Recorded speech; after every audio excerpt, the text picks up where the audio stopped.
그럼 지금부터 2024학년도 한국방송통신대학교 전국 임원 LT 및 도전 슈퍼스타 KNOU 2부 행사를 시작하겠습니다.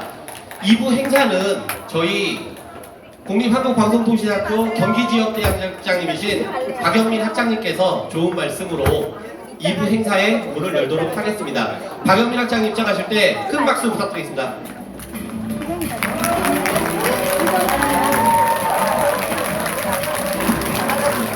네, 안녕하세요. 반갑습니다.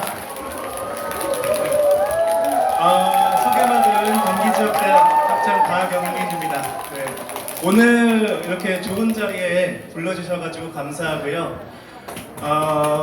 이따가 아마 슈퍼스타 KNOU 할 때는 꼭 없어도 되는데 할 때는 아마 소리들을 많이 지르셔야 될 테니까 잠깐 한 30분 정도 쉬었다 가는 타이밍을 가지면 어떨까 싶어요. 그래서 하기 전에 깨알 같은 홍보를 하나 하면, 여러분 이 제가 입고 있는 티셔츠 이거 뭔지 아세요? 한번 보여드릴까요? 이게 여기 KNOU 써 있잖아요. 요새 출판문화원에서 티셔츠를 만들었다 그래가지고 지난 수요일 날 딱 요거를 보내주셨더라고요. 어떻게 또 타이밍을 알고. 그래가지고 오늘 한번 입고 와봐야겠다 했습니다. 뭐 광고료를 받거나 그런 거 아닙니다. 네, 오늘 다 이제 지역에서 학생회 임원을 맡고 계신 분들 모인 거죠? 어떻게 하실만 하세요? 힘든 면은 없으세요? 훌륭하시네요. 네. 오늘 아마 여러분들 학생회에서 고생하고 계시는 분들 오셔가지고 리더십 관련된 특강을 해달라 이렇게 요청을 받았는데, 제가 원래 지금 이제 경기지역대학 학장으로 일을 하고 있지만 원래 소속은 국어국문학과입니다. 그래서 네, 국어국문학과이다 보니까 게다가 제가 전공이 고전문학이거든요. 그래가지고 리더십 관련해서 무슨 말씀을 드려야 되나 고민을 많이 했어요. 그러다가 오늘 애도의 정치학이라고 하는 키워드를 한번 가지고 와봤습니다.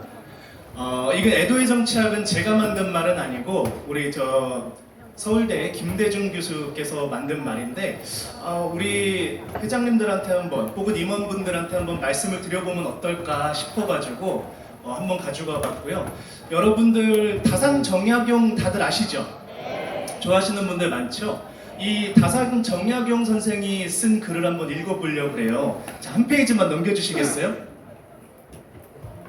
네, 한 번만 더 넘겨주세요. 자, 무슨 글이냐면 조승문이라고 하는 글입니다. 자, 무슨 뜻인가요? 혹시 읽으실 수 있는 분? 조자는 무슨 조자입니까? 애도하다, 근조 할 때 조자죠. 그 다음에 승자는 저거 뭔 자입니까? 모기, 그렇죠? 네, 훌륭합니다. 파리. 그러니까 제목을 보면 뭡니까? 파리를 조문하는 글인 거예요. 파리를 왜 조문할까? 네, 한 페이지만 넘어가 주세요. 원래 1시간 특강으로 되어 있었는데 시간이 좀 밀려가지고 조금 빨리빨리 할게요. 조금만 한번. 네. 여기 글인데요. 한번 제가 읽어보면서 차근차근 한번 말씀을 드려볼게요. 파리야, 날아와서 기름진 고기 위에 앉거라. 살진 소다리가 잘 삶아졌구나. 초장에 파강회, 생선회, 농어회가 있단다. 내 굶주린 창자를 채우고 얼굴을 환히 펴거라. 도마에 남은 고기가 있으니 너희 무리를 먹이거라 하면서 파리도로 날아오라 그러죠. 그 다음에 무슨 얘기를 하고 있습니까? 각종 음식들을 차려놓고 어떻게 하라고요? 마음껏 먹으라 하고 있어요. 그리고 너희 무리까지, 혼자만 먹지 말고 무리까지 마음껏 먹으라면서 파리한테 음식을 막 먹으라고 하고 있어요. 왜 그런 걸까? 조금 더 가볼게요.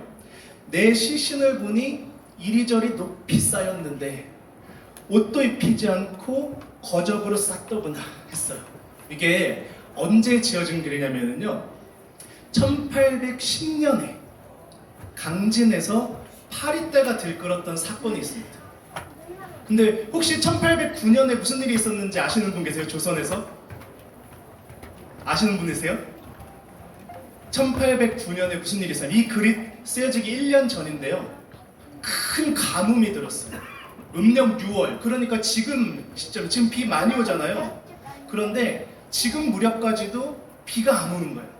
그래서 순조가 임금이었는데 당시에 순조가 기우제를 막 지냅니다. 6번이나 기우제를 지냈는데도 비가 오질 않는 거예요. 그래서 당연히 농사가 됐겠습니까? 안 됐겠습니까? 작물들이 없었고 구황작물도 없는 거예요. 먹을 게 전혀 없는 거예요. 그래서 조정에서는 백성들을 어떻게 하면 먹여 살릴 수 있을까 이 구황의 방법을 논의를 했는데 그때 다산 선생은 어디에 있었을까요, 여러분? 혹시 들어보신 분? 다산은 18년 동안 뭘 했냐면 유배 생활을 했어요. 그래서 어디에 있었냐면 강진에 있었던 거예요. 아무리 조정에서 어떻게 백성들을 구휼할지 논의를 해도 저 땅끝 마을 강진까지 그 효력이 미칠까요? 안 미칠까요? 미치지가 못하는 거죠. 그래서 먹을 것도 없는데 아전들이 수탈을 막 더 심하게 해요. 자기들은 먹고 살아야 될 테니까. 그래서 백성들이 도저히 먹고 살 방법이 없는 거예요. 그래서 유랑민이 늘어났고 유랑민이 늘다 보니까 유랑민만 늘어난 게 아니라 굶어 죽은 사람들이 늘어났고 갑자기 그렇게 사람들이 굶어 죽으니까 처리를 할 수 있습니까? 없습니까? 우리 코로나 때 경험해 봤잖아요. 저 잘 산다는 미국에서도 시신들이 막 나오니까 어때요? 처리를 못 해가지고 곤욕을 겪었잖아요. 시신들이 막 길가에 널브러져 있는 거예요. 질비해 있고. 그래서 백성들 중에 일부는 아예 먹을 방법을 찾아가지고 어떻게 했냐면 일본으로 건너가 버린 사람들도 있었다고 그래요. 그런 시점이었습니다. 그래서 사람들이 막 죽어나가던 시점인 거예요. 그런데 뭐에 대해서 얘기하고 있냐면 시신을 보니 이리저리 높이 쌓였는데 옷도 입히지 않고 거적으로 싹두구나. 어떤 상황인가 알 수 있습니까? 시신을 거적으로 싸가지고 그냥 길가에 널브러뜨려 놓고 있을 수밖에 없었던 그런 상황이라는 걸 알 수가 있죠. 아주 비극적인 상황입니다. 게다가 그러고 나서 이제 장마철이 된 거예요. 장맛비가 내리고 날이 푹 찌니까 어떻게 될까요, 여러분? 그 시신들이 부패하겠죠. 그래서 시신이 변하여 이종으로 되었구나. 다른 종으로 바뀌었다는 거예요. 다른 종으로 뭐가 될까요, 여러분? 시신이 그렇게 길거리에서 썩어가면 어떻게 되겠습니까? 구더기가 끓고 하겠죠. 그걸 묘사를 하고 있는 거예요. 이게 요즘 시각으로 보면은 뭐 있을 수도 있을 법한 글인데요. 고전 문학에서 파리를 조문하는 글이 있느냐 찾아보면은 그런 글은 없습니다. 게다가 이렇게 시신이 부패해가는 과정에 대해서 쓰는 글이 있느냐, 게다가 사대부가 있을까요, 없을까요? 찾아보기가 어렵습니다. 그런데 쓰고 있어요. 구물구물하고 어지러이 꿈틀대며 움직이더니 뭐예요? 구더기가 끓는 거죠. 옆구리와 등줄기에 넘쳐나고 시신의 이제 옆구리에 등줄기에 구더기들이 막 넘쳐나는 거예요. 콧구멍까지 가득 채웠구나. 이제 허물을 벗고 훌훌 날아가는구나 해가지고 이 구더기들이 변해서 뭐가 된 겁니까? 파리떼가 들끓게 된 장면을 묘사하고 있는 거예요. 자, 그래서 어떻습니까, 여러분? 보기에 좋아요, 싫어요? 혐오스럽죠. 네. 이 뭔가 혐오의 대상을 다루고 있어요. 일단은 굶어 죽은 시신이라는 것도 혐오의 대상이고 그 시신이 부패해가지고 썩어 문드러지는 것도 혐오의 대상이고 게다가 구더기 파리까지 혐오의 대상에 대해서 얘기를 하고 있어요. 자, 한 페이지만 넘겨주십시오. 그러니까 사람들이 어떻겠습니까? 여러분들 글로만 봐도 무서운데 실제로 그 장면을 봤다고 생각해보세요. 보고 싶겠어요? 안 보고 싶겠어요? 안 보고 싶어요. 길에 시신이 있어서 행인들이 무서워하는데 아기는 어미 가슴을 더듬으며 오히려 젖을 빠는구나. 비극적이죠. 왜 아이는 왜 이렇게 어미 젖을 빠는 거예요? 아이는 아직 죽음이라는 것에 대한 관념이 없어요. 죽고 산다는 게 뭔지 몰라. 그러니까 자기 먹고 살려고 젖을 빨고 있는 거죠. 비극성을 대준다. 마을에 시신을 못 묻고 산에 무덤을 못 만들어서 시체가 구덩이를 메웠는데 잡초가 무섭구나. 이리가 와서 좋아서 날뛰며 뜯어먹는구나. 해골이 뒹구는데 구멍이 뻐끔뻐끔하구나 해가지고요. 여러분 보시는 이 시신은 아직 인간성을 간직하고 있습니까? 아니면 인간성을 완전히 빼앗겨 버렸습니까? 인간성을 빼앗겨 버렸죠. 그러니까 그 인간은 인간으로서의 그 성격을 빼앗기고 난 뒤에는 뭐가 되는 겁니까? 이리떼가 와서 뜯어먹는, 구더기가 갉아먹는 다른 동물들의 먹잇감이 되고 있는 거예요. 그리고 살아있는 사람한테는 두려움의, 혐오의 대상이 되고 있는 거죠.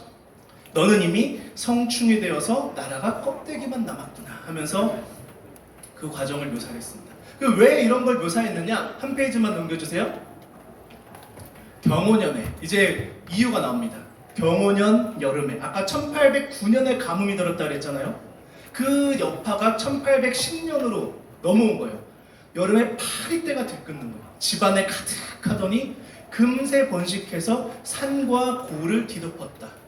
그냥 여름에 평범하게 파리가 많잖아요. 일반적으로 볼 때도 아마 그랬던 거라면 이 글이 썼겠습니까? 안 썼겠습니까? 안 썼겠죠. 보통 때보다 파리가 엄청 많아진 거예요. 그래서 으리으리한 저택에도 엉겨붙고 술집이나 떡집에도 구름처럼 몰려들어 우레 같은 소리를 냈다. 노인들은 탄식하면서 궤변이라고 했고, 왜 그렇습니까? 아까 말씀드렸던 것처럼 이 파리떼는 인간에게 혐오의 대상이 되기 때문에 그렇습니다. 소년들은 성을 내며 파리를 속탕하려고 했다. 애들 파리 모기 보면 막 잡으려고 그러잖아요. 어떤 이는 덫을 놓아서 파리가 걸려들게 했고, 어떤 이는 약을 쳐서 섬멸하려고 했다. 나는 그 모습을 보고 말했다. 뭐라고 말했을까요, 여러분? 여러분이 만약에 다산이다, 어떤 말씀하셨을 것 같아요? 네, 한번 생각해 보시고 뒤로 한번 넘어가 볼게요. 거의 15분밖에 안 남았어요. 자, 우리 예상하고 다르게 다산은 뭐라 그러냐면, 이들을 죽여서는 안 된다. 굶어 죽은 사람이 변하여 이 파리가 되었다. 그렇죠. 작년에 산에 들에 널브러져 있던 시체가 부패해서 파리가 된 거잖아요. 기구하게도 다시 살아났구나. 슬프게도 작년에 큰 기근이 들었고 폭독한 추위가 매서웠다. 이로 인해 전염병이 돌았으며 가혹한 수탈이 뒤따랐다. 쌓인 시체가 길가에 나무랐고 시체를 싼 거적이 언덕을 덮었다. 수위도 없고 관도 없는데 바람이 따뜻해지고 열기가 오르자 살이 썩어 문드러졌다. 시체가 썩은 물이 나와 고여서 엉겨붙더니 변하여 구더기가 되었는데 강가의 모래보다 10,000배나 많았다. 얼마 후 날개가 돋더니 인가로 날아들었다. 저 파리가 어찌 우리와 같은 존재가 아니겠는가 해서, 자, 여기에서 관점이 달라지게 됩니다. 우리가 아까 파리, 시신 이런 것들은 어떤 대상이라고 말씀드렸죠? 혐오의 대상이라고 말씀을 드렸잖아요. 그런데 여기에 와서 다산은 뭐라고 하고 있는 거예요? 혐오의 대상이라는 겁니까? 아니죠. 굶어 죽은 사람들이 변해서 뭐가 되었다는 거예요? 파리가 됐다는 거예요. 그러면 이 순간에 뭐하고 뭐를 동일시하는 겁니까? 굶어 죽었던 사람과 파리를 동일시하는 거죠. 이것 또한 다산의 특장처입니다. 왜 그러냐면 조선시대 사대부들에게 인간과 동물은 같은 존재라고 하는 것, 통하는 말일까요? 안 통하는 말일까요? 통하지 않는 말이에요. 하늘의 도를 인간이 부여받았고, 그래서 뭇 동물들에 비해서 어때요? 가장 뛰어난 영혼을 갖고 있는 것이 바로 인간이다라고 해서 인간과 동물은 항상 차별적인, 차등이 있는 그런 존재였어요. 꼭 동물에 대해서만 그런 게 아니죠. 사람과 사람 사이에도 뭐가 있었습니까? 차등이 있었죠.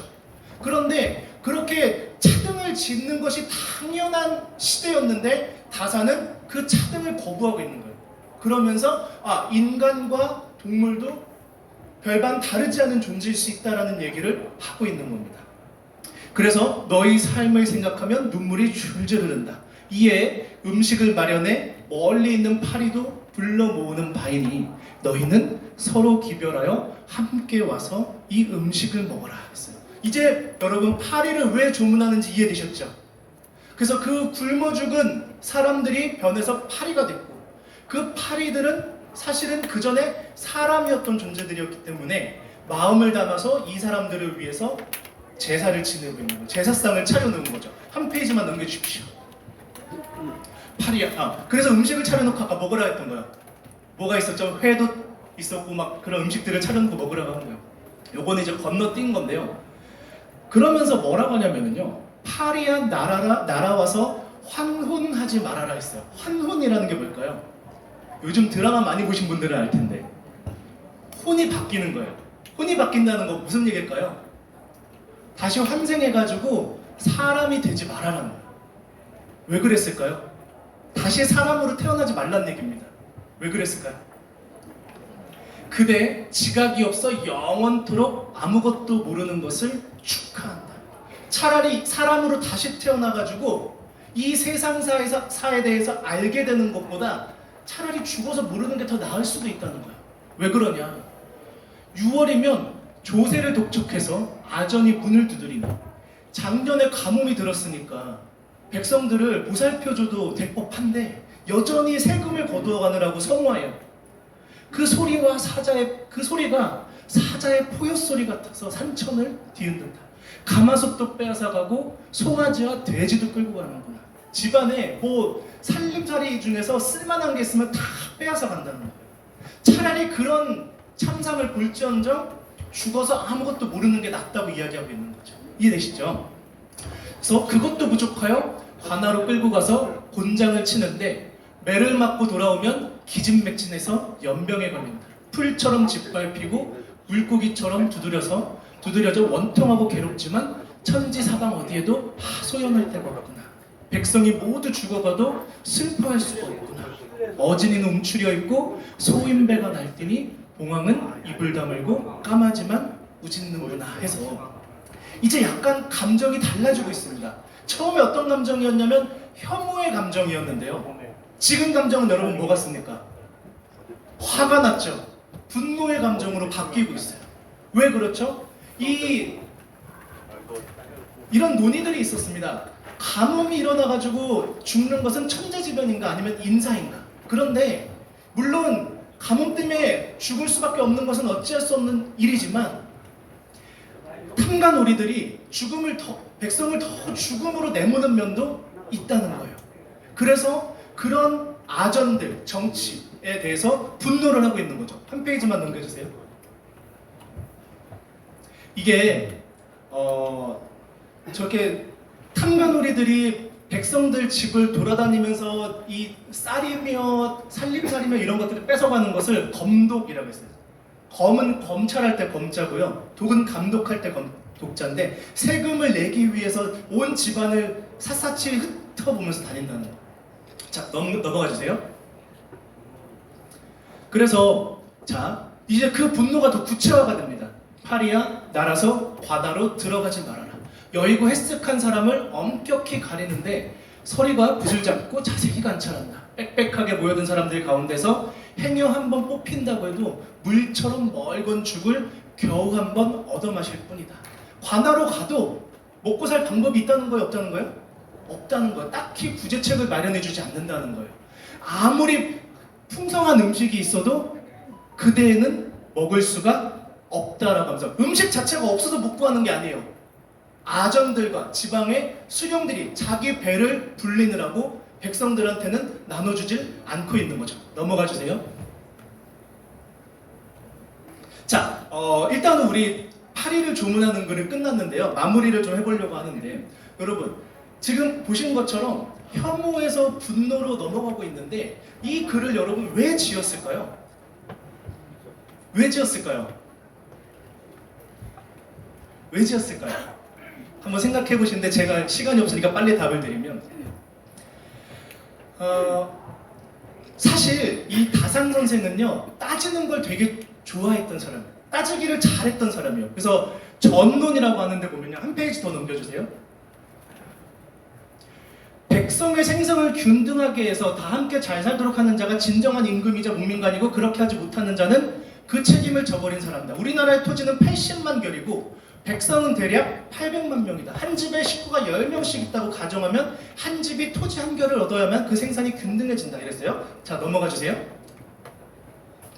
그런데 지금 높은 관료나 시정의 부자 중에는 한 집에 수천 석을 거두는 자가 매우 많다. 그 토지를 계산해보면 100결 이하는 되지 않을 것이니 이것은 990명의 목숨을 헤쳐서 한 집을 살찌우는 꼴이다라고 하면서 당시에 우리나라에 경작할 수 있는 토지가 얼마나 되는지, 인구가 얼마나 되는지를 계산을 해가지고 백성들한테 고루 나누려면 어떻게 해야 되는지, 그리고 어떻게 해야 나라가 잘 살 수 있는지에 대해서 고민하고 따졌던 분이에요. 그런데 여러분들이 보셨던 이 파리를 조문하는 글에서는 그런 것들을 따지고 있습니까? 안 따지고 있습니까? 안 따지고 있죠. 왜 그랬을까요? 왜 그랬을까요? 여기가 이제 제가 여러분들께 드리려고 하는 말씀인데요. 어떤 문제가 생겼을 때 특히 이 가뭄, 백성의 구휼 이런 문제는요. 사실은 찾아보면 방법은 무수히 많다는 거예요. 방법이 없는 것이 아니라 이 나라를 움직이는 관료들이나 지배층이 그 방법을 실현할 마음이 없다는 거죠. 그렇죠. 그래서 그 마음이 없다는 걸 비판을 하면서 정약용은 무슨 얘기를 하고 있냐면 저 파리떼가 들끓는 것조차도 우리 백성들이 죽어서 시체가 썩어서 그렇게 된 것이다. 그 고통과 슬픔에 공감해야 하지 않겠는가? 그것을 공감하는 데에서부터 방법을 찾게 되고 그래서 방법을 찾으면 얼마든지 방법을 찾을 수 있다라고 생각을 했던 거예요. 그래서 무슨 얘기를 하고 있는 거냐면 사실은 이 정치라고 하는 것, 백성들을 돌본다고 하는 것, 방법이 어려운 것 같지만 마음이 없어서 그렇다는 거예요. 그래서 모든 것은 마음에서부터 출발한다는 얘기를 하고 있는 겁니다. 그래서 여러분들 아마 저도 이제 이렇게 학교를 다녀보면 아마 다들 이제 학생회에서 즐겁게 생활하실 거라고 믿고 있는데 간혹 이제 사람의 마음이 내 마음 같지 않다고 느낄 때가 있죠. 그런 일이 있을 때, 그런 일들이 있을 때 우리는 자꾸 이제 방법을 찾으려고 해요. 그래서 어떻게 하면 이 문제를 해결할 수 있을까 하는데 사실 이 다산 선생이 이야기했던 것처럼 곰곰이 생각해보면 혹은 이 뭔가 급박한 시기를 다 지나서 생각을 해보면 그때 그런 문제가 결국에는 그 사람의 마음에 달려있던 문제였구나 하는 거를 느끼게 될 때가 많아요. 혹시 여러분들 그런 경험 해보신 적 있으세요? 네. 그래서 우리가 겪는 많은 문제들이 우리 마음에 달려있는 문제이기 때문에 내 마음과 같지 않는, 내 생각과 같지 않은 어떤 일들에 직면하게 된다고 했을 때 먼저 화를 낸다거나 먼저 방법을 찾는다거나 그런 것도 중요하지만 일단은 그 상대의 마음에 한번 공감하면서 이 사람이 어떤 생각으로 어떤 느낌으로 이런 말을 했던가 하는 데 대해서 한 번쯤은 생각해 보는 것이 어쩌면 더 문제를 수월하게 풀어나가는 방법이 될 수 있지 않을까 합니다. 그래서 시간이 없어서 빨리 시작을 해야 되니까 여기까지 하려고 합니다. 혹시 뭐 궁금한 거 있으세요? 질문, 의견 없으세요? 네, 그러면 다산 선생의 글 중에 좋은 것들이 많습니다. 그래서 오늘 말씀드렸던 것 한번 되새겨 보시면서 돌아가셔도 조금 더 큰 마음으로 우리 그 지역에서 학생의 일에 임해 주시기를 바라고요. 우리 학교에서 사실 여러분들이 아주 중요한 일을 담당하고 있다는 것을 잘 알고 있습니다. 일반 대학이야 매일 학교에 오니까 선후배를 통해 가지고 수업을 이야기를 듣고 하다 보면은 수업을 듣고 졸업하는 거 아무 어려움이 없어요. 그런데 우리 원격 대학이다 보니까 어려움이 많죠. 그래서 여러분들이 그런 일들을 다 잘 해주시기 때문에 우리 학교가 유지된다는 것, 또 학생들이 찾는다는 것을 잘 알고 있습니다. 그래서 애써주셔서 감사하다는 말씀을 드리고요. 지금 즐거운 일도 있고 고된 일도 있겠지만 나중에 지나가서는 아 내가 그때 그렇게 열심히 살았었지 하면서 추억으로 되새길 수 있는 날이 오기를 바라면서 이만 드리겠습니다. 고생 많으셨습니다. 네, 학장님 좋은 말씀 감사합니다. 수고해주신 경기지역대 박영민 학장님께 다시 한번 뜨거운 박수 부탁드립니다.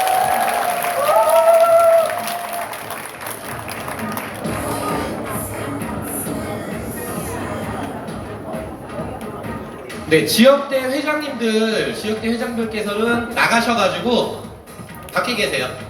왼쪽에 무대 대기실 있거든요. 대기실 가셔가지고 네, 메이크업도 좀 하시고 의상 준비도 좀 하셨고 어?